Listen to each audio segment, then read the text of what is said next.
Boa noite, queridos irmãos. Nós estamos na terceira mensagem acerca do amor em Cantares, o Cântico dos Cânticos de Salomão. É a terceira mensagem.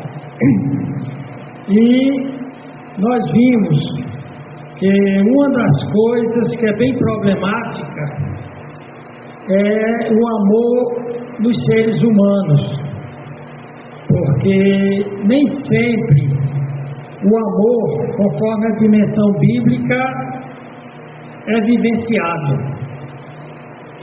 Tanto que, embora o livro dos Cantos seja o livro do amor, quando nós vamos para o nosso texto-chave, lá já ressalta que o relacionamento entre marido e mulher, entre os cônjuges, é um relacionamento problemático. Em Cantares 8:6-7, a esposa diz para o marido: põe-me como selo sobre o teu coração, como selo sobre o teu braço, porque o amor é forte como a morte e duro como a sepultura o ciúme. Então ela já estava, vamos dizer assim, picada por esse veneno chamado ciúme. As suas brasas são brasas de fogo, são veementes labaredas. Acende o fogo da dissensão, da discórdia e até da separação. Porém, no versículo 7, a esposa de Cantares, ela diz que, sendo um amor maduro, um amor genuíno, não sendo só aquele amor romântico de fotonovela, de novela, de filmes e séries, mas sendo o amor com a dimensão bíblica. E então nós vamos hoje ver esse amor com a dimensão bíblica, para que ele seja, como diz o versículo 7, aqui diz: as muitas águas não podem apagar esse amor.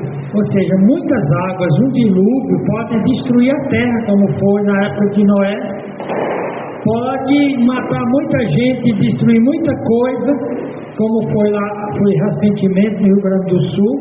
Porém, diz que o verdadeiro amor é como Paulo diz: nunca falha. As muitas águas não podem apagá-lo, nem os rios afogá-los, nem pode ser comprado. Diz: ainda que alguém desse todos os bens da sua casa pelo amor, certamente o desprezariam. Porém, nós vemos que a esposa de Cantares, terminado aquele tempo da lua de mel, de encantamento, quando chegamos no capítulo 5, abra para Cantares, no capítulo 5, nós vemos que a esposa, ela mostra má vontade para com o marido, indisposição.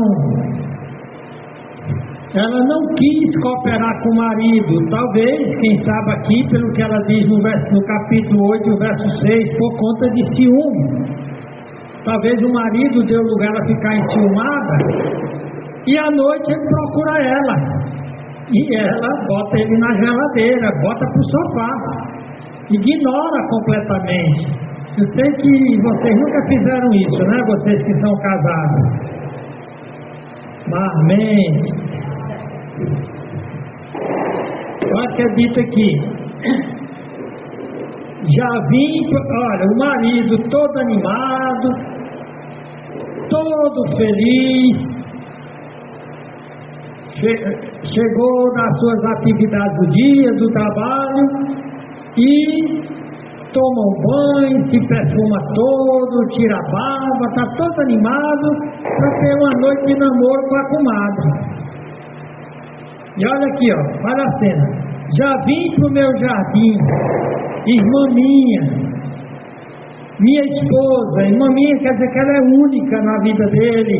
Minha esposa, colhi a minha mirra com a minha especiaria, comi o meu favo como o meu mel, bebi o meu vinho como o meu leite, comei, amigos, bebei abundantemente, ó amados. Ou seja, ele chega, Sulamita, toda animada, assobiando, cantando. Minha filha, eu estou animado hoje, viu? Hoje tem festa. E a Sulamita, tô nem aí. Tô nem aí. Eu dormia, mas meu coração velava, ou seja, ela se fazia que estava dormindo. Sulamita, e ela... Acorda, Sulamita.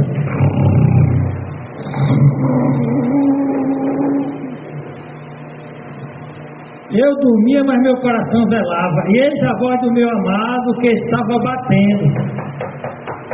Abre a porta, minha irmã, amiga minha, pomba minha. Acaba cheio de palavrão bonito, né?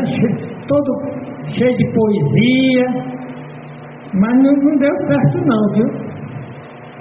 Ela devia estar zangada com ele por alguma coisa. Eu dormia, tal, aqui. E ele batendo, abre a porta, minha irmã minha, amiga minha, pomba minha imaculada, que a minha cabeça está cheia de orvalho, meus cabelos das gotas da noite, já despi os meus vestidos. Como? Aí, ela acorda. Diz, não, pode ir embora, eu já vesti meu vestido de dormir, já estou pronta para dormir. Tchau. Pode ir embora, já tomei meu banho, já estou aqui toda quietinha, envolvida aqui nos meus lençóis, ó, já despi os meus vestidos. Como os tornaria a vestir? Já lavei os meus pés, como os tornaria a sujar? O meu amado meteu a sua mão pela fresta da porta e as minhas entranhas estremeceram por amor dele. Eu me levantei para abrir ao meu amado e as minhas mãos destilavam mirra. Agora ela quer. Só que o rapaz foi embora. Quer não? Quer não, né? Tchau. Eu me levantei para abrir ao meu amado e as minhas mãos destilavam mirra e os meus dedos gotejavam. Eu abri ao meu amado, mas já o meu amado se tinha retirado e se tinha ido. E a minha alma tinha se derretido quando ele falara. Busquei e não o achei, chamei-o e não me respondeu. E ela vai atrás dele, ele sai pela rua. Imaginou o homem frustrado, zangado porque a mulher não o atendeu, ele saiu pela noite, chutando lata, né? E ela foi atrás. Acharam-me os guardas que rondavam pela cidade, espancaram-me, feriram-me, tiraram meu manto, os guardas do muro. Ou seja, você vê aqui um problema sério entre um casal que começou tão bonito, né, lá em Cantares, um amor medonho, e aqui, não sei o que foi que ela fez, que ela botou essa banca, aí quando ele fica zangado também, vai embora, então fique só. Aí ela disse, não, está cheia de mulher na rua, esse homem sozinho, zangado comigo, não vai dar certo não, eu vou atrás dele. Então você nota que o casamento tem desses problemas. Como é que a gente deve lidar com a raiva, com a ira? Aí é onde entra especificamente o tema dessa mensagem de hoje, a mensagem 3, a solução bíblica de conflitos no casamento. Você tem um conflito aí entre o Salomão e a Sulamita. O Salomão tinha um plano e a Sulamita frouxa, não concorda, não coopera. E então ele zangado sai pelo meio do mundo. E ela sai e lá ela vai ter um bocado de problema, porque uma mulher solta pela meia-noite não é brincadeira não.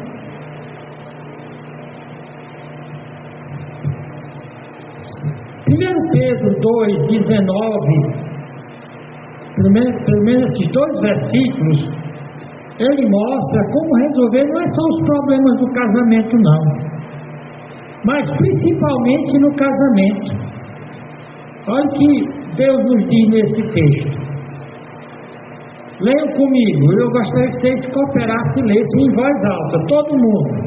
Prepara aí, porque é coisa agradável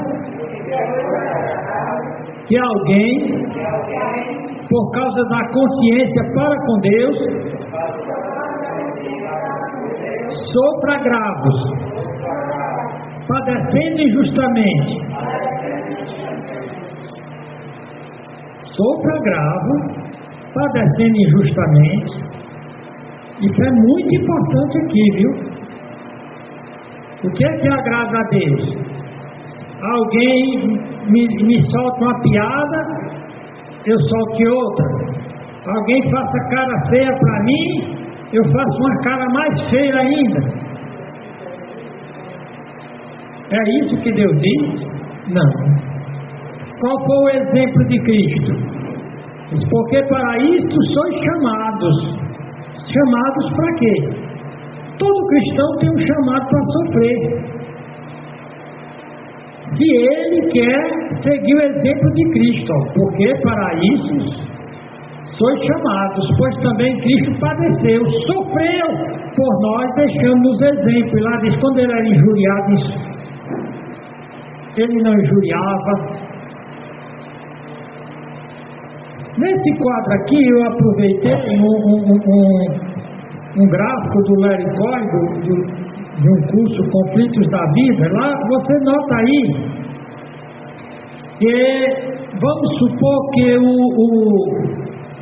marido da Sulamita, que ela rejeitou, e quando ela quis ir atrás ele não quis mais. Vamos supor que ele tenha tido atos e atitudes ruins com ela. Ele a magoou. Qual deveria ser um ato ou uma atitude cristã da parte dela, ou de uma esposa crente? Perdão. Se um magoa, a solução não é magoar também. Por que acontecem os divórcios? Porque fica aquele negócio do pé de capa espera. Quem tem com quem me deve, com quem me pagar, não me deve nada. O marido causa um desgosto na mulher de manhã, e ela fica esperando, quando ele voltar do trabalho ele vai me pagar. Mas não é essa atitude de uma mulher crente. Nós vamos ver isso aqui. Veja que esse lado aqui é o cônjuge, o marido ou a mulher ofensora. E desse lado aqui está o cônjuge ofendido que decidiu aceitar o chamado de Cristo para sofrer por amor do outro, mostrar o amor de Cristo por outro. Então aquele lado lá magoa e esse outro perdoa. Aquele lado lá aborrece, aquele lado lá aborrece, esse lado aqui mostra amor. Aquele lado lá xinga, esse lado aqui abençoa, procura ser bênção. Esse lado aqui maltrata, o outro responde orando a favor dele ou dela. Esse é o modelo do cristianismo. É fácil fazer isso? Não. Isso é um chamado para sofrer como Cristo sofreu. É por isso que a maioria dos crentes tem problemas que não vão se resolver nunca. Porque eles não aceitaram o chamado para sofrer como Cristo sofreu. Quando eles são magoados, eles querem devolver, magoando o outro. Quando eles são aborrecidos, eles querem devolver aborrecendo o outro. Quando o outro xinga, ele xinga mais ainda. Quando o outro maltrata, ele diz, eu vou inventar uma maneirazinha também de lhe pegar, de lhe maltratar. Então nós não sabemos o que foi que aconteceu lá na relação do marido e da mulher lá de Cantares. O fato é que os dois estava em conflito. Um conflito tal que chegou até a cama. Ele procura ela de noite e ela se faz que está dormindo, não atende. Finalmente, não dá mais para ela fingir que está dormindo. Ela diz: não vou levantar não, eu já tomei meu banho, eu já me vesti, tal. Então, ele fica o quê? Ele fica cheio de ira, ele fica cheio de raiva e sai pela noite. Aí ela, de repente, reflete: então, eu fiz uma coisa errada. Eu cutuquei cobra com vara curta. Eu cutuquei o meu marido, ofendi, ele saiu com raiva no meio da noite. E isso pode ter consequências drásticas. Ele pode ir para o bar beber, ele pode encontrar outra mulher, e ela sai atrás. E uma mulher sozinha na noite, nós sabemos que dá problemas, ela teve problemas. Então, quando nós não agimos biblicamente, nós não resolvemos problemas, nós criamos. Então, essa é a parte 3. Como é que o crente enfrenta problemas? É fácil? Não é. Porque o crente recebeu um chamado para sofrer. E ela vai procurar perdoar, ou ele vai perdoar a esposa, não por causa dela, mas para agradar a Deus, por causa de sua consciência para com Deus. Ele vai devolver o amor em lugar do aborrecimento. Aqui diz, por causa de sua consciência para com Deus. Ele sofre, chamado para sofrer. Ele é xingado, mas ele trata bem.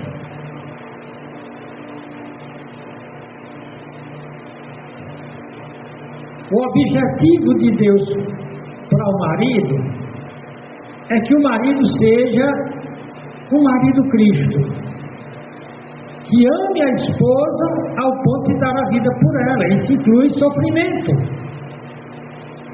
E que a esposa se submeta ao marido. Não é fácil se submeter, especialmente a certos homens abusados, xingadores, aborrecidos. Mas a Bíblia diz que se ele cumprir o propósito de Deus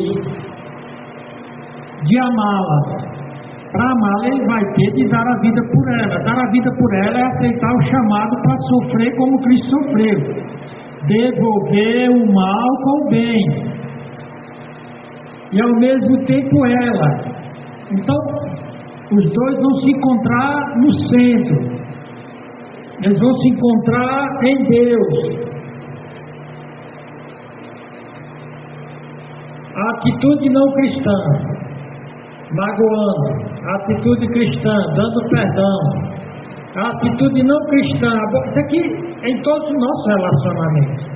Na igreja, por exemplo, a Thelma aborreceu a Benedita. Ela deve aproveitar essa oportunidade para mostrar o amor de Deus para a Thelma. A Thelma não merece não, mas vou fazer isso porque Deus disse que eu devo fazer isso. A Thelma diz uma coisa que magoa a Benedita, mas de prontidão a Benedita perdoa. A Benedita passa, a Thelma xinga ela. Essa cozinheirazinha de terceira categoria, que acha melhor do que eu, que não sei cozinhar um ovo. Eu não sei se a Thelma sabe cozinhar não, né?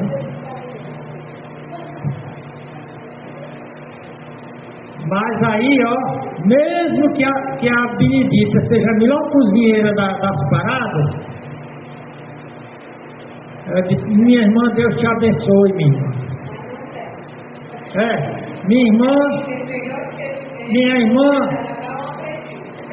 Minha irmã, Deus te abençoe. Se você quiser, ela ensina a fritar ovo. Mas aí a Thelma insiste em ser abusada com a Benedita. Aí o que é que a Benedita diz? Vou fofocar dela com a Rosânia. Faça isso não, Benedita. Oração por ela. Todo dia orando, Senhor Deus, mostra para aquela moça que eu não tenho nada contra ela. Orando por ela. Isso é um chamado para sofrer. Era melhor, a carne diz, era melhor devolver. Ela te magoou, magoa ela. Ela te aborreceu, aborrece ela. Ela te xingou, xinga ela. Ela te maltratou, devolve. Mas não foi para isso que Cristo nos chamou. É por isso que os casamentos não dão certo. A mulher faz uma, o marido devolve com duas. O marido fez essas duas, a mulher, pronto, vou te devolver com 4. Aí pode te devolver com 8. E o negócio vai crescendo a bola de neve. Termina como, ó?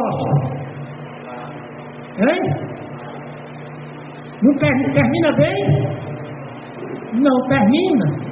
Então, quando Deus está mandando a gente aceitar esse chamado para sofrer, mostrando o amor de Cristo, Ele está protegendo você. Veja bem, ela lhe xingou, você não devolveu o xingamento, então você está em paz. Ela não está não, ela sabe que não está se comportando direito. Então, novamente, isso aqui é chave para um casamento bem sucedido, e não só para o casamento, dentro da família. Vamos lá ler juntos? Porque é coisa agradável que alguém, por causa da consciência para com Deus, sofra agravos, padecendo injustamente. Padecendo injustamente. A pessoa está errada, a pessoa está sendo injusta comigo. Isso não me dá direito de soltar os cachorros em cima dela, não. Padecendo injustamente. Agora, repita comigo. Porque para isto sois chamados, pois também Cristo padeceu por nós, deixando-nos exemplo. Exemplo para nós também padecermos por amor. Por amor, Ele deu sua vida por nós. Então, o cristão que faz isso, ele é bem sucedido. Por que é difícil o relacionamento de marido e mulher? Porque existe o mandamento divino para trazer ordem no lar. Olha o que é dito aqui em 1 Coríntios 11:3. Olha o que é dito. Paulo diz: e louvo-vos, irmãos, porque em tudo vos lembrais de mim, e retém os preceitos como vos entreguei. Reter, fazer do jeito que está na Bíblia, porque Paulo diz: eu vos entreguei o que recebi de Cristo. Então Paulo diz que os coríntios, que mereciam ser elogiados, porque outros não devolviam, iam para cima mesmo, brigavam, era uma confusão medonha na guerra de Corinto, esses que agiam na carne, mas tinham um que ele diz: eu vos louvo. Alguns ele elogia, porque eles retiam, eles faziam do jeito que Deus dizia. E na família, uma coisa que eles faziam, o que era? Ele está dizendo: mas quero que saibais, Cristo é o cabeça de todo homem. Existe uma hierarquia no lar, para o lar funcionar direito. Deus, Cristo, é a cabeça do marido, da esposa e dos filhos, mas começa com a autoridade em cima do homem. Deus. O homem não faz tudo o que ele quer, não. O homem está debaixo de obediência a Deus. Deus é o cabeça dele.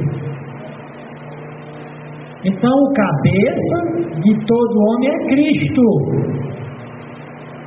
Porém, o mesmo texto, na segunda parte, a parte B, diz: e o homem, a cabeça da mulher, e volta a repetir, e Deus, a cabeça de Cristo.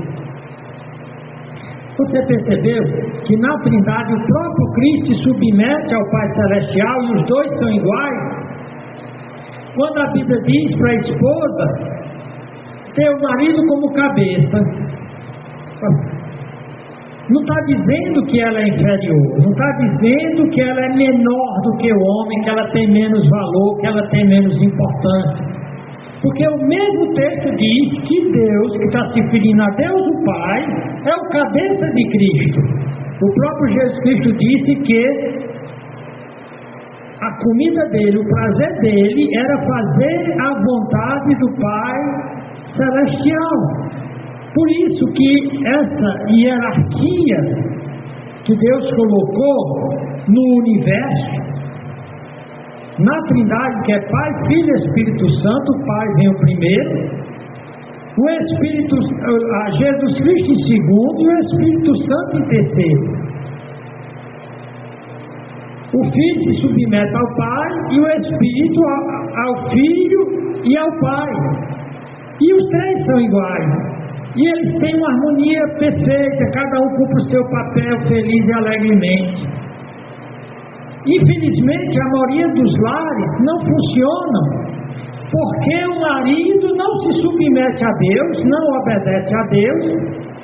A esposa ou não se submete ao marido, ou quando faz com raiva, faz zangada. Ela não está lembrando que ao submeter ao marido, de fato ela está se submetendo ao que Deus mandou, a Deus. Se ela não se submete ao marido, ela está se rebelando contra Deus. Então a Bíblia diz, olha o que é dito aqui.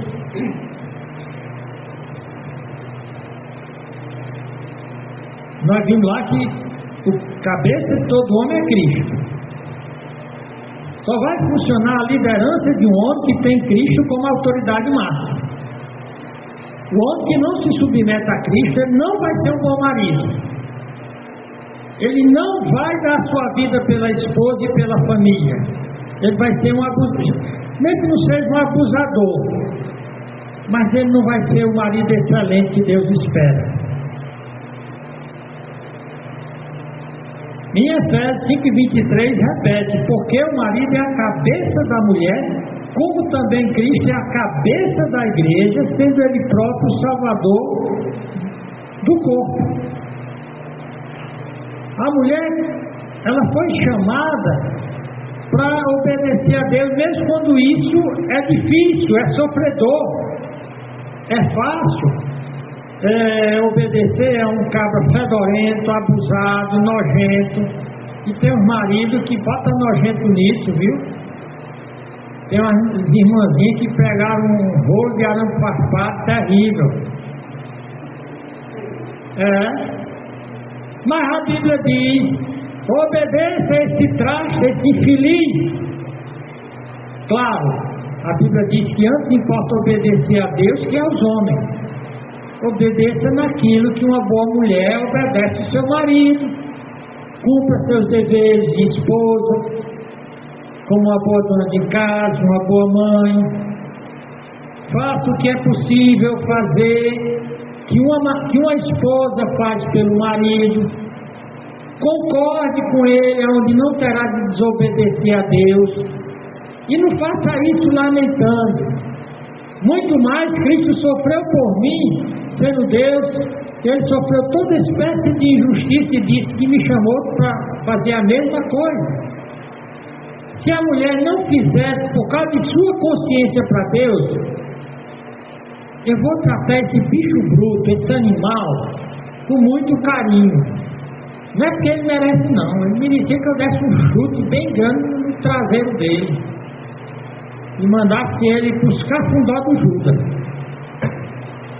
Mas por causa do meu amor a Cristo, do Espírito Santo que habita em mim, eu vou cuidar desse traste. Eu vou mostrar o amor de Deus para ele, eu vou mostrar o amor de Cristo para ele. Ele não conhece o amor de Deus, ele não sabe o que foi que Cristo sofreu por ele, pois eu vou mostrar. Eu vou mostrar para ele. E muita mulher crente ganhou o marido assim, sem palavra, como diz a irmã Thelma aqui. O marido bonequeiro, encrenqueiro, criador de problema, e ela todo tempo ali acalmando, aconselhando, servindo a ele do bom e do melhor. E com o passar do tempo ele começa a pensar, porque até o ser humano não é um burro, nem um animal que não pensa não. Até o ser humano mais apagado, ele ainda raciocina. Chega um momento que ele diz, mas rapaz, eu sou muito ruim. Essa mulher só me faz o bem e eu só faço o mal a ela. Foi aí onde muito homem caiu na real. E passou a ser o maior amigo da sua mulher. Passou a ser o melhor companheiro que ela poderia ter. Mas ela ganhou, como diz a irmã Thelma, que estava em 1 Pedro, ganhou sem palavras, ela ganhou pelo comportamento. Ela ganhou seguindo o exemplo de Cristo. Sem palavras, algumas acham que é no grito, ele xinga, ela xinga também. Ele magoa, ela magoa também. Ele maltrata, ela maltrata também. Não ganha nunca. Então, está aqui um chamado para sofrer. Vós, mulheres, sujeitai-vos a vossos maridos como ao Senhor e por causa do Senhor. E diz que isso agrada a Deus. Em 1 Coríntios 11, vamos para 1 Coríntios, capítulo 11, vai dizer por quê.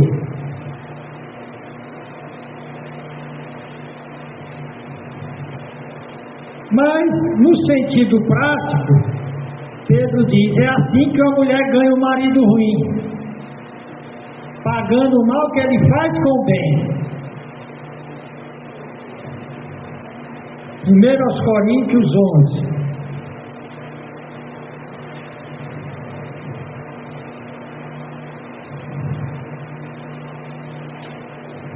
Então a Sulamita parece que não era muito dessa de que estava chamada para sofrer, não. Ele aprontou, ela aprontou em cima. E ele aprontou mais ainda. Ele tinha aprontado talvez de manhã e procurou ela à noite. Ele disse, pode tirar o cavalinho na chuva. Eu vou sair daqui. Minha filha, levando. Não, senhor. Tchau. Aí ele fica zangado, sai batendo na porta. E sai no meio da noite. Aí ela pensa, meu Deus, o que foi que eu fiz? Cutuquei a fera. Valeu a pena? Não valeu. 1 Coríntios,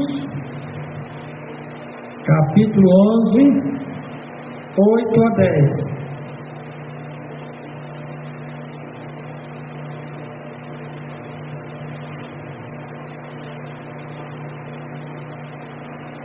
Todavia, 11:8. Porque o varão aqui é o homem. Eu vou trocar esse varão por homem. Que vive chamando os homens de varão, vou botar aqui por homem. Porque o homem não provém da mulher, mas a mulher do varão. Ou seja, foi tirada da costela de Adão. Aqui é a explicação que a Bíblia está dando. Por que é que Deus colocou o homem como cabeça? Porque o homem não provém da mulher, mas a mulher do homem. Porque também o homem não foi criado por causa da mulher, mas a mulher por causa do homem. E no versículo 10 diz, porquanto a mulher deve ter sobre a cabeça sinal de poderio por causa dos anjos. Essa parte aqui, né, era mais ligado com a igreja de Corinto, com a cultura daquela época. Porém, quanto a essa questão da criação, é uma questão supracultural, está fora da cultura.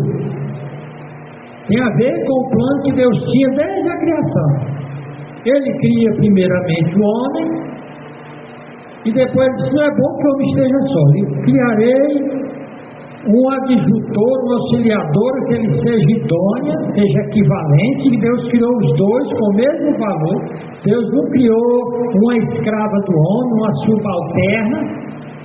Deus fez os dois à sua imagem. Porém, Assim como o Pai, o Filho e o Espírito Santo são iguais, e tem a mesma imagem, mas um é submisso ao outro, onde tem duas inteligências, as duas não podem ter o mesmo poder, porque em qualquer projeto, se os dois discordarem, o projeto não vai para frente. E nem um avião tem dois comandantes, e nem um navio tem dois comandantes, nem uma empresa tem dois presidentes com o mesmo poder. Tem até o céu, como é que chama, o presidente, o maior que toma as principais decisões. Então, se a gente espera que no navio não tenha dois comandantes, mas que tenha um comandante, um semelhante a ele, ou talvez até com mais conhecimento que ele, mas está em segundo lugar, mas que ajuda ele, que como ser humano, é aqui a diferença entre pessoa e posição. Os dois como pessoa ou são iguais, mas na posição um recebeu mais autoridade, mais responsabilidade, mais peso de responsabilidade, e o outro menos. Então Deus cria a companheira do homem igualzinha a ele, com o mesmo valor dele. A Bíblia diz que Cristo morreu tanto pelo homem quanto pela mulher. O homem não é uma vírgula melhor que a mulher. Porém Deus colocou nele um fardo pesadíssimo. Você é o principal responsável do que acontece na sua casa. Dentro que o erro seja da sua mulher, dos seus filhos, o principal culpado é você, porque ele é o cabeça. Por isso que muito homem não quer ser o cabeça, não quer mandar, manda. Mas a desgraça que acontecer, você é o culpado, porque eu botei você como cabeça. Então, muita mulher pensa que ser o cabeça de alguma coisa é a melhor coisa da vida. Não, você ser responsável principal por uma coisa significa que se você fracassar, você é o principal culpado.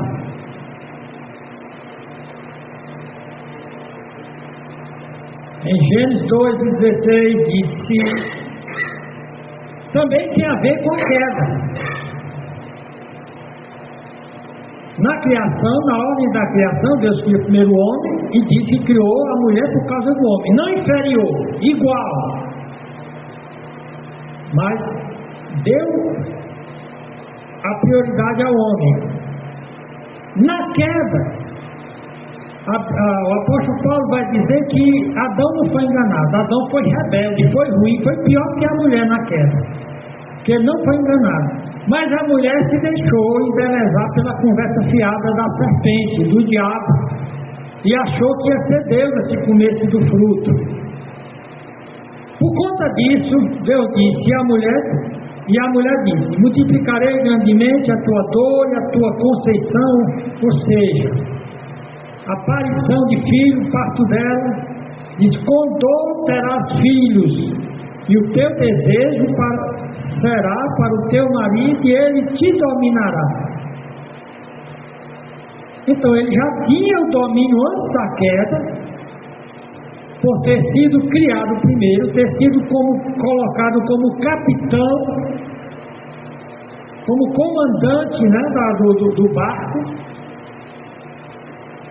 lá no jardim, e a mulher como seu imediato, aquele que está do seu lado, e como pessoa tem o mesmo valor, a mesma importância, porém, em termos de autoridade, o outro tem mais. E depois da queda, a mulher se mostrou mais frágil para ser enganada, porque a mulher é muito emotiva, a mulher é muito sensível. Por isso que é dito que se uma mulher não quer cair na lábia de um pilantra, não deve ficar conversando muito tempo com ele. Porque é exatamente nessa conversa que muita mulher tem caído. Mulher boa, mulher decente. Então a mulher decente que não quer cair na lábia de um pilantra, não fica conversando com o pilantra.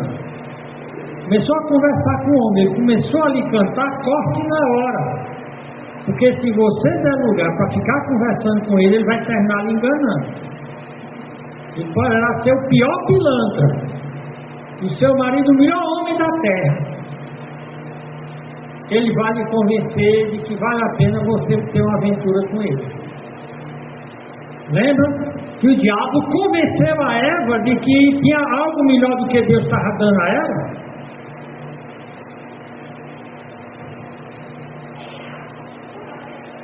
Então nós vimos aí que Deus colocou o marido como cabeça da esposa. Isso, como nós vimos, o casamento envolve duas pessoas e uma delas precisa ter a responsabilidade direta pelo que acontece no lar, na família, pelos objetivos. E Deus colocou esse peso nas costas do homem. Eu vejo como um peso grande. Muitos homens jogariam para a mulher. Você que vai ser responsável por conduzir a nossa casa. A mulher, a responsabilidade dela é diferente da do homem. Relaciona com as necessidades do lar e dos filhos. Não quer dizer que ela não possa ter alguma atividade fora do lar, especialmente depois que criou os filhos. Uma coisa triste é ver mulheres deixando seus filhos em creches e sai de manhã juntamente com o marido e chega depois de 7, 8 horas, cansada, só o bagaço juntamente com o marido, os filhos já estão dormindo e ela não exerce o seu papel de mãe. E porque ela passa o dia trabalhando também, não tem condição de exercer o papel dela de esposa. Talvez na maioria das noites ela vai mandar o camarada ver navios.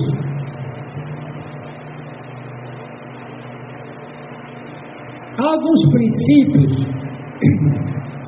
da Bíblia que são fundamentais para um casamento cristão bem sucedido.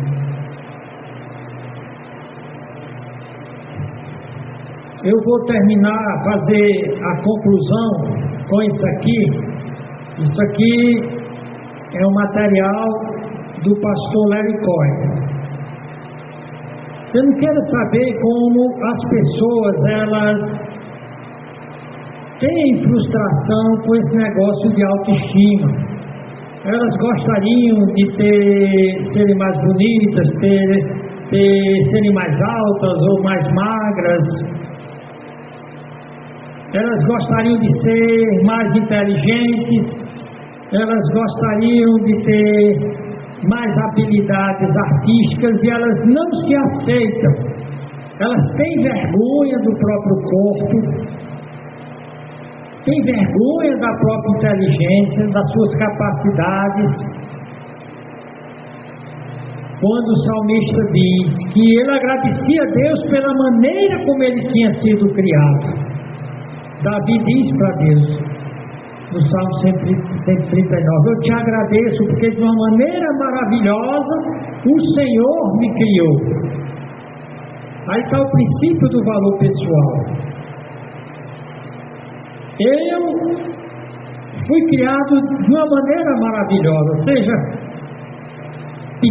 anão, seja grande, seja branco, seja preto, seja amarelo, tem o cabelo enrolado, tem o cabelo espichado. Eu fui criado à imagem de Deus. Eu louvo a Deus pela maneira como Deus me fez. Esse mesmo princípio de você aceitar a si mesmo, deve fazer a mesma coisa com seu cônjuge. Tem mulher que está todo o tempo olhando para os homens das outras. Que eu gostaria de ter um daquele jeito.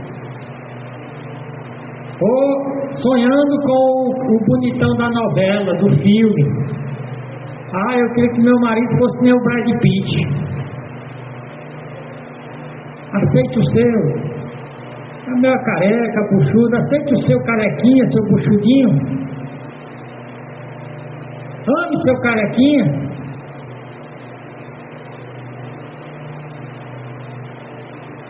E especialmente, às vezes, tem capa que é feiozinho, é meio, como alguém diz, desabonitado. Mas é tão bonitinho por dentro, tem tantas qualidades interiores. É leal, é manso. Então, como é que eu vou mostrar apreciação pela pessoa com quem eu casei? transmita sua satisfação pelas qualidades interiores do seu cônjuge. Seu marido é paciente, ele diz: meu filho, eu sou tão feliz por você ser tão paciente. Ele gosta de pagar as contas no final do mês, eu sou tão feliz pela sua responsabilidade. Às vezes o cara casou com uma mulherzinha feia, atrofiada, meio murchinha, mas é uma mulher tão zelosa, tão carinhosa, tão limpa, uma mãe tão boa. Minha filha, você é um tesouro para mim. E não ficar olhando para a mulher do vizinho, que é mais cheinha, mais... Por isso que é muito importante a mulher aceitar o marido que Deus lhe deu, identificar aquelas coisas que ele faz bem e elogiar. Também olhar os defeitos e tentar ajudá-la a mudar sem ser uma crítica ferina. Meu filho, procure, eu vou lhe ajudar para que você, se você quiser, mudar essa coisa. Tem coisa no marido e na esposa que não pode ser mudado. Tem mulher que é uma aranha. Dona Carmita, ela é turbinada, sabe?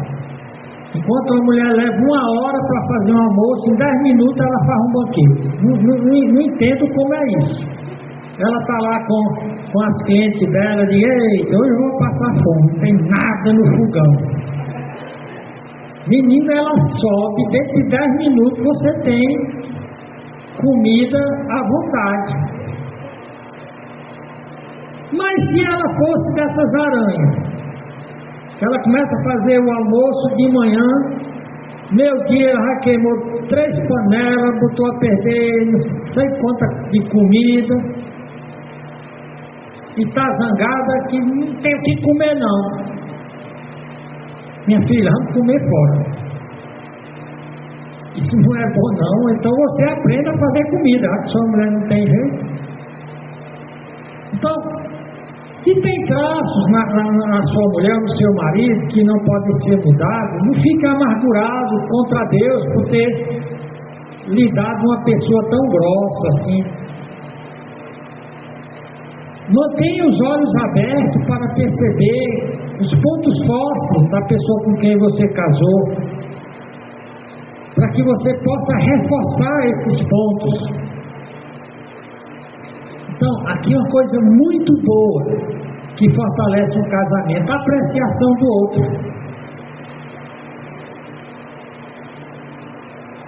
Procure o que é que eu poderia elogiar na pessoa com quem eu casei. Não é possível que não tenha nada.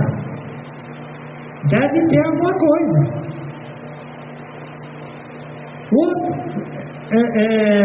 Outro princípio é o princípio da coragem. Apoie e encoraje um ao outro a afirmar o testemunho de estarem unidos em um só propósito ao lado do que é certo.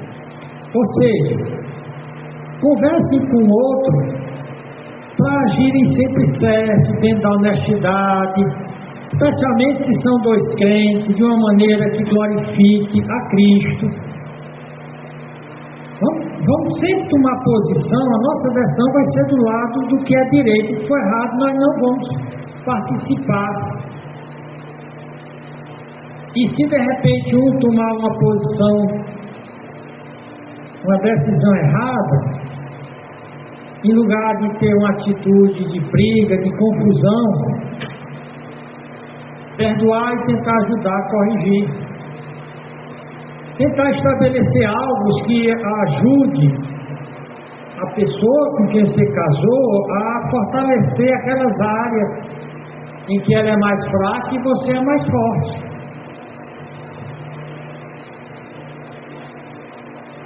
E essa parte aqui é uma parte onde nós iríamos ver que muitos problemas do casamento foram plantados na época do namoro. Quando problemas são semeados já no namoro.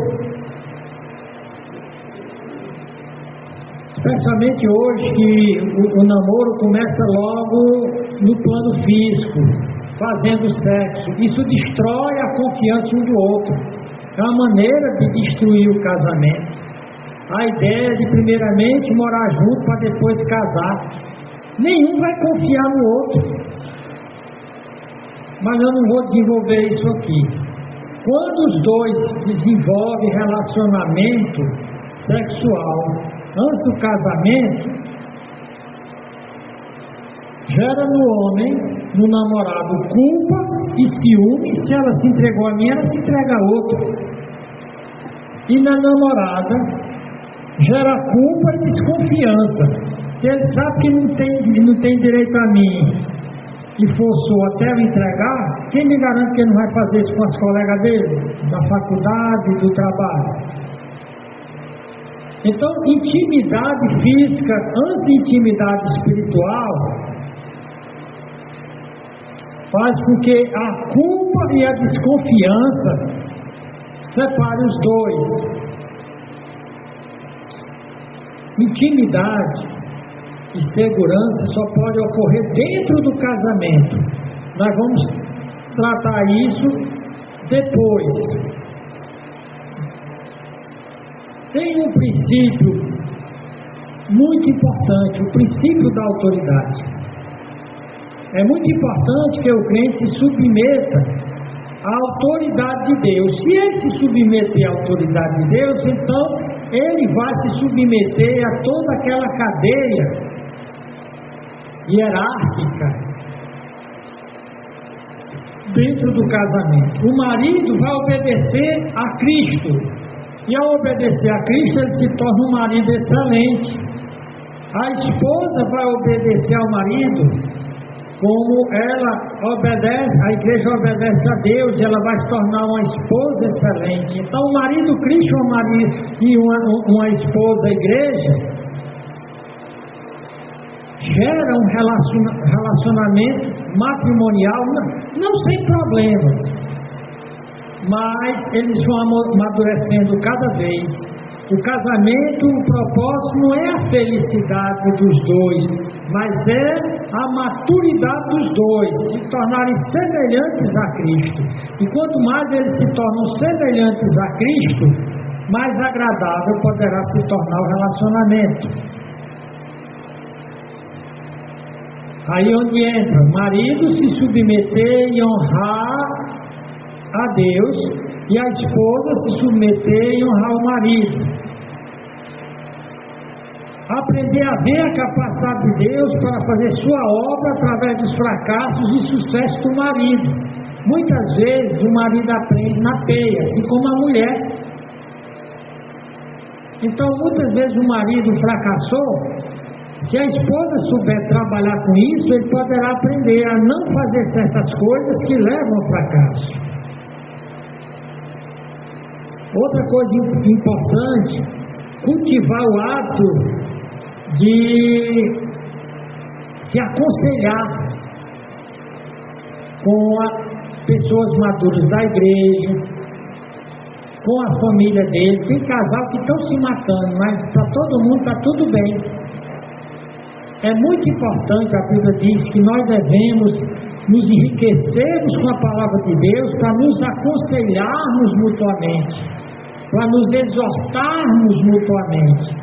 Então o cristão maduro tem muito para ensinar ao outro. O marido maduro, que amadureceu, que se comporta como Cristo se comportaria no casamento, ele tem muito a ensinar a outro marido que é novo. Uma mulher que amadureceu e que ela consegue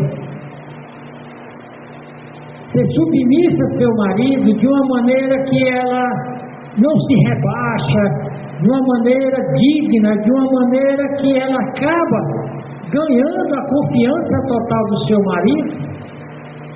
Ela tem muito a ensinar para outra. Então aquele gráfico lá que a gente já viu, lembra, o chamado de Cristo para sofrer significa aprender a ceder os direitos pessoais. Lembra, sofrer injustamente. Se eu estou sofrendo injustamente é porque entrou no meu direito pessoal. Mas foi exatamente onde diz que Cristo sofreu injustamente para nos deixar exemplo. Ou seja, como é o princípio dos direitos pessoais? Ele diz que eu devo entregar tudo o que eu tenho a Deus e esperar que Deus vai intervir de maneira sobrenatural a meu favor. Se o casal entrega todos os seus direitos pessoais a Deus,